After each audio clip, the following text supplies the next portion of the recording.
Hey everybody, this is David Breen with The Last Mice, coming at you today with another tutorial.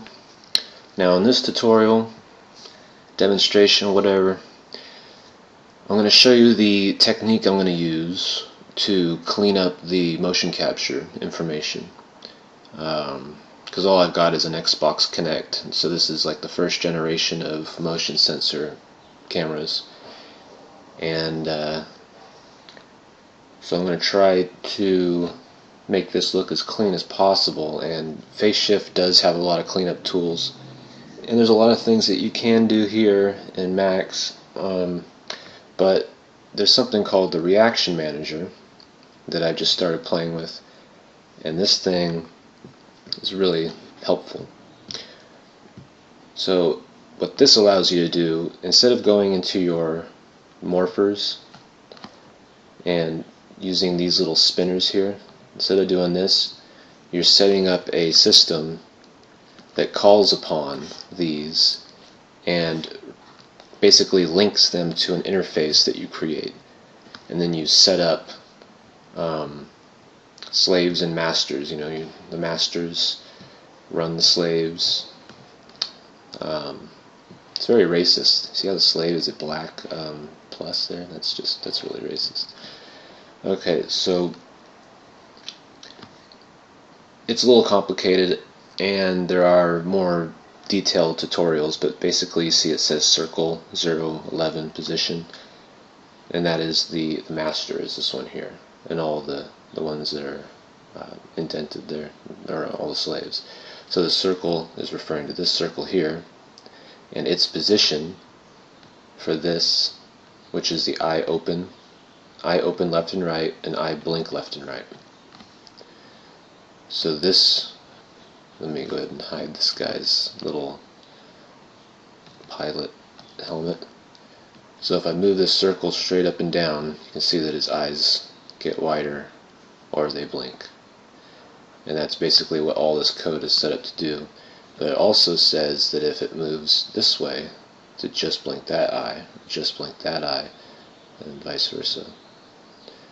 And so with this system, I can easily grab one little tiny control and have complete control of his eyes. And you can set this up for his mouth, and you can move his jaw around with something like this, and you just arrange it all inside of a different window here. Usually you have a camera pointing at it, and then you just use this interface.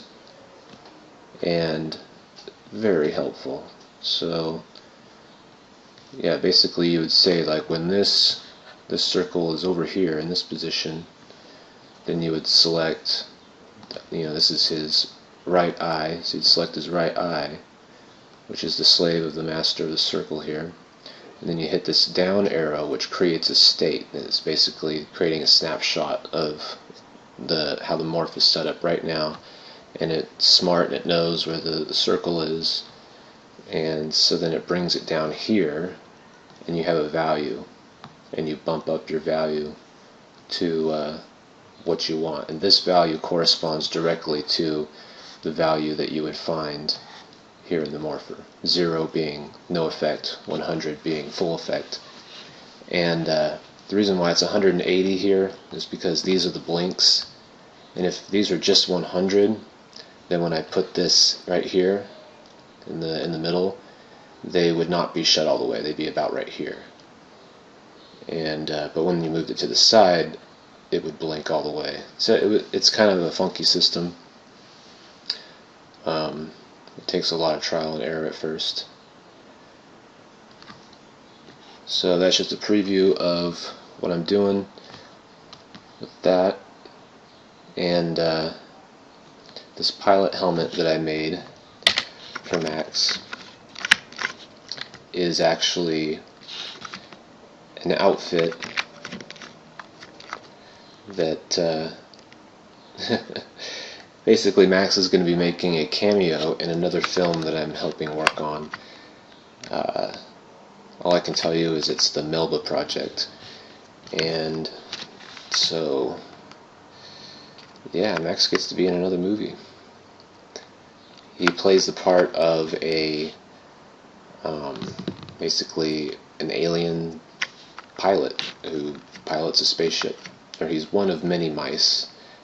And that's the humorous part about it, is they pilot the spaceship by running on hamster wheels. Yeah. Alright, that concludes my little reactor manager tutorial.